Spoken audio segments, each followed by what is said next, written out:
welcome back to the podcast, to the Fastbreak-Podcast. Okay, I know I haven't uploaded in over a month and a half now, I think. But with the NBA season coming up and it's going to start back up again, and I promise that there will be more videos because the NBA season is coming up, and two, because Fast Magazine's issue 2 is coming out on opening week when the NBA starts. So make sure to stay tuned for that, especially, and more announcements on that to come. And there should be a video coming out soon of the different designs and stuff and the process on how I went through and making it and printing it.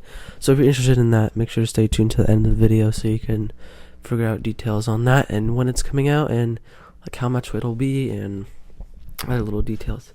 So, okay, so we're gonna do a little bit like of a different thing this time. I'm gonna do like segments, because like sometimes on my podcast I would just like ramble for like 10 minutes and it's not really entertaining. I want to do something that's more fun for me and fun for hopefully you guys, to the 4 of you that watch my videos.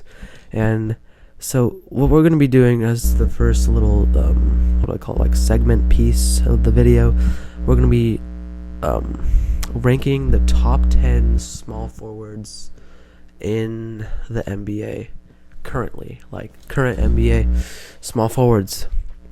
And here's the thing, I'm not going to be ranking off of like stats, and I haven't looked into this at all. I just found a tier list of small forwards on it from last year, and I'm gonna be ranking them from that without any information on their stats or anything. I'm just gonna free fly it. Okay, so I'm gonna start from 1 to 10 so it could be a little easier. So yeah, on that note, I'm just gonna get right into it. Hold on, let's see if I can. Okay, hopefully this works. Okay, so here I'm gonna put myself in the bottom top right actually. Okay, so these are small forwards we have. I know it has some players that usually aren't small forwards but probably should be, so deal with it. As you can see, I have 1, 2, 3, 4, 5, 6, 7, 8, 9, 10 and underrated. I might put like 2 or 3 players in the underrated that are like really underrated players and that need to be observed more. So yeah, on that note, the number 1 greatest small forward in the NBA right now is... Okay, so the options for number 1 are obviously Jason Tatum, LeBron James. Is there Kawhi Leonard on here? Oh yeah, there's Kawhi. So LeBron, Jason Tatum, or Kawhi. I'm gonna go Jason Tatum because he's probably the most skilled one right now, like currently. So we're ranking it currently. So yeah, Jason Tatum is my number 1. He led the Celtics to the finals to play against the Warriors, just to lose. But still have a lot of respect for that guy. He's really good. All right, and number 2, I'm gonna go LeBron James. Kawhi hasn't played a whole season. I don't even know since when. So LeBron number 2, one of the greatest of all time, and is always on any top 5 list or top 10 list to say. And number 3, the third best small forward in the league right now. Okay, we're looking at Kawhi Leonard. Who else is on here? Mikal Bridges. Yeah, those are the 2 options for number 3. So I'm actually gonna go.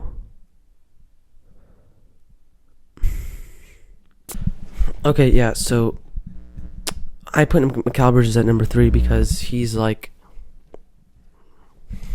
There we go. Because Mikal Bridges is like my top 3 favorite players in the NBA right now, and that list is De'Aaron Fox, Mikal Bridges, and Kevin Durant. And yeah, I really like Mikal Bridges. He's my top 3 favorite player. And speaking of Kevin Durant, he is not on this list. Kevin Durant is not on this list. Oh, well, I guess we're just going to forget who Kevin Durant is right now. But he's definitely top 4, actually. So, yeah. All right, number 5. And Kawhi. See, I really want to go Michael Porter Jr., but I think it's just because he was in the finals. Why I think he was really good. But there's DeMar DeRozan. That's an option. So the options are DeMar DeRozan. And no, that's too high for Andrew Wiggins. So DeMar DeRozan and Chris Middleton. I'm gonna go. That's easy. I'm gonna go DeMar DeRozan at number 5, and then for number 6, I'm gonna go Chris Middleton. Then number 7, I'm going. Ooh, this is tough. Yeah, number 7, I'm going. No, not Andrew Wiggins. Brandon Ingram, number 7. Michael Porter Jr., 8. Andrew Wiggins, 9. I think that's pretty good. And number 10. See, I really want to put Keegan Murray. He plays power forward, but I feel like he really should be a shooting forward. I mean, he's only like, how tall is he? He's like 6'8" or something like that. And he plays like he's a shooter. He doesn't like play like a power forward. He plays a lot like a shooting forward / shooting guard. But yeah, I'm gonna put him. Okay, is Keegan Murray better than? Yeah, he's definitely better than Tobias Harris. He's better than OG Anunoby. He's better than. Yeah, okay, so I'm gonna put Keegan Murray at number 10. And for underrated, I'm going to put Caleb Martin as the number 1 underrated small forward in the league right now. And then for the second most underrated, Keldon Johnson. You got to put him in the mix right there. Part of me wants to put Jaden McDaniels or one of these two, but you know who I'm going to put. This is tough because I need one more underrated player. OG Anunoby I actually think is overrated, so here's a hot take for you guys. I'm gonna put Saddiq Bey. I've seen him play a few times in like college and on the Pistons and stuff, and he's really good. I wish the Kings had someone like that to come off the bench. So yeah, that's the top 10 small forwards in the NBA right now. So we got Jason Tatum at number 1, LeBron James at number 2, Mikal Bridges at 3, Kawhi, Mr. Fun Guy at 4, DeMar DeRozan at 5, Chris Middleton at 6, B.I. at 7, MPJ at 8, Andrew Wiggins at 9, Keegan Murray at 10, and for underrated we have Caleb Martin, Keldon Johnson, and Saddiq Bey. I think that's a pretty solid list. I would love to have any of these guys on my team on the Kings. Obviously, the top 4 you would always want, but I feel like even the underrated guys, someone like Caleb Martin or Saddiq Bey or even Keldon Johnson would be someone anyone would want on a team. So I feel like this is a pretty solid list. Someone I feel like that might have been snubbed is probably OG Anunoby. People really like OG Anunoby. Also maybe Tobias Harris. He was really good within the Ben Simmons days, but now he's such a big contract and he's just not living up to the expectations that they were expecting him to have. So I think those are the 2 snubs, OG Anunoby and Tobias Harris. So I feel like this is a pretty solid list. If you disagree, make sure to comment down below or whatever, and just contact me in any way and recommend a small forward that should be on this list other than Kevin Durant, because they didn't put it on this tier list for some reason. So yeah, that's for the small forwards, and that's it for this segment. Okay, so I'm going to be picking a rookie. Alright, now that the top 10 small forwards segment is done, if you guys like that, make sure to let me know. If you absolutely hated it, also tell me that. But the underrated rookie that is going into the league this upcoming season, I have some eyes on some certain players. I'm not going to pick some top 5 player. I'm not going to pick a top 5 player because, those are obviously going to be really good players. I mean, hopefully there's no busts in there. But for this, I'm going to go, there's so many players. There's like Cam Whitmore, he got picked at 20. Keontae George, he got picked. Where'd he get picked? Did you get picked at 10? No, number 16. Yeah, so Keontae George, also a really good player. There's Scoot Henderson, of course, number 3. Jordan Walsh. Where did he get picked at? I forget where he got. Oh, number 38. That's a good player. Yeah, so I'm going to go Jordan Walsh as the most underrated rookie, or like rookie I'm excited to see play in this season. He's got a really like insane build. He's like 6'6" or something like that, and he's got a 7'2" wingspan, and he could finish at the rim like crazy. And for a number 38 pick, I feel like he's going to be really good. And yeah, I'm just excited to see him play on the Celtics, and I feel like the Celtics could really use him, and they have some great mentors on the team, like Al Horford, Jason Tatum. And there's so many players that could help guide him through the beginning of his career, so I'm excited to see him play, and I think he's going to be a really good player, because he's someone we haven't really seen before, not like a long athletic person that we see, but someone that a long athletic finisher. Like, he uses his length to be able to finish at the rim, which we don't see a whole lot in like Kevin Durant and Mikal Bridges. They shoot a lot, so he's just a different kind of player, and I'm excited to see what he could do. And if he'll be good or not, it doesn't matter. I still think it's going to be cool to watch him play. So that's who I think will be that people won't expect. I mean, I think some experts will expect, like most experts will expect him to be good. But I feel like for the casual fan, they'll be like, oh, no, Scoot Henderson, Victor Wembanyama, Thompson twins, and Anthony Black, and all this stuff. But I feel like Jordan Walsh will exceed the expectation for the Celtics. So, yeah, that's the rookie who I think people aren't going to expect to do good. And the third segment is... Wait, hold on, let me pull it up here. What is it? What Kings player do I think will be like great next season? So I'm really excited for the Kings next season for a few reasons, actually. I'm really excited for the new pickups that we got in like JaVale McGee. I'm really excited to see him play. What's his name? I'm literally forgetting his name. I'm looking him up. Chris Duarte. Yeah, that's what I was thinking of. Chris Duarte and JaVale McGee. I'm really excited to watch. Sasha Vezenkov, obviously. Who else did we pick up? We picked up Nerlens Noel. Yeah, he's right. Jalen Slauson, he's good. So yeah, our team.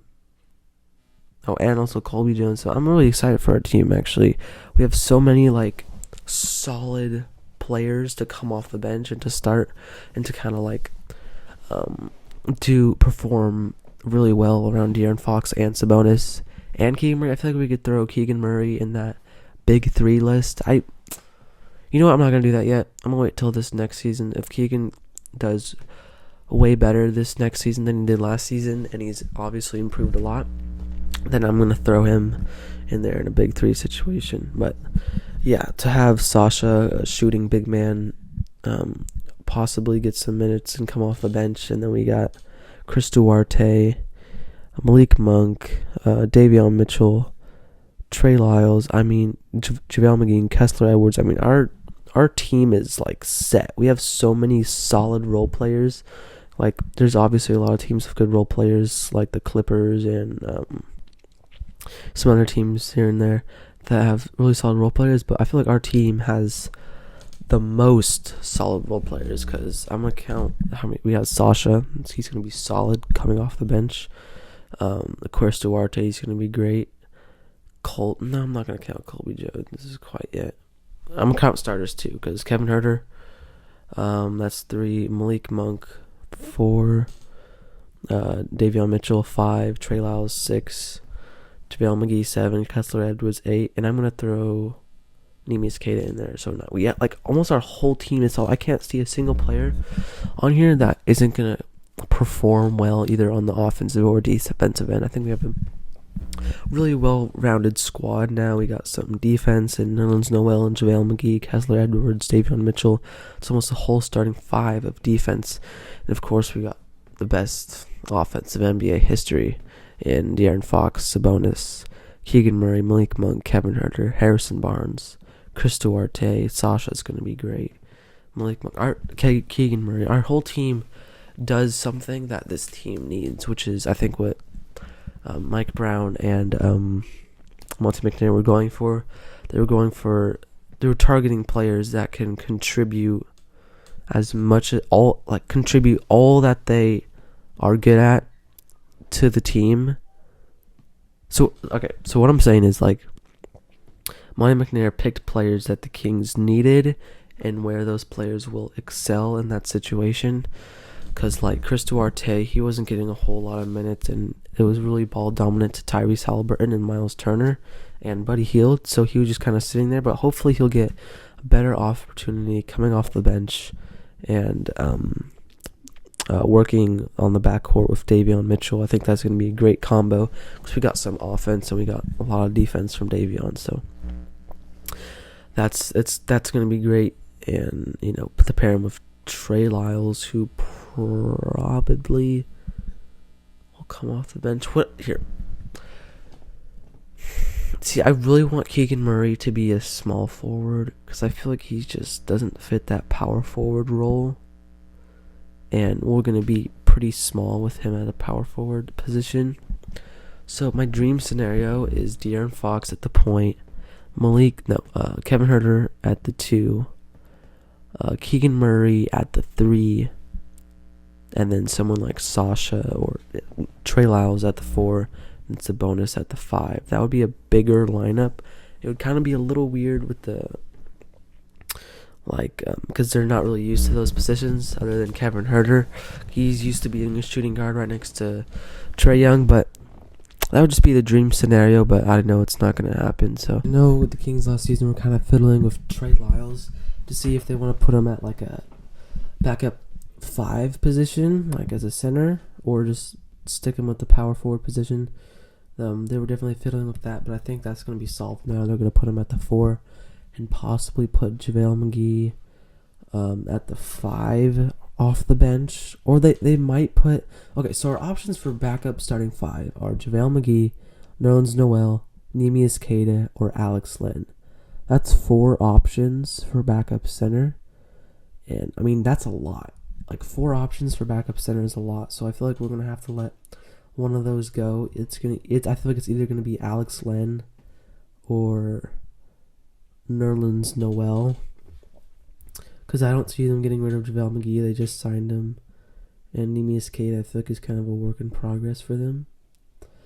But I wouldn't want either Neemias Queta or JaVale McGee as our backup center. I feel really confident with that. And then putting Trey Lyles at the 4. I feel like that would be the better option for the Kings backup center. Okay, I'm just rambling right now. Let me just get back to the original question. So it was a player that I'm really excited to see this upcoming season for the Kings. And I'm not going to pick someone like De'Aaron Fox or Sabonis, even though they have higher expectations for this next season, because they're just an obvious choice. So I'm going to pick someone different. Keegan Murray is obviously one, but I'm not going to pick him either because that's kind of a no-brainer. So someone who I'm really excited to see. You know who I'm really excited to see? I'm really excited to see Chris Duarte. He's one. But my main one is Davion Mitchell. I'm ripping his jersey shirt today because he has been putting in the work this offseason. He's putting on some more muscle. He's been getting his 3-point shot going.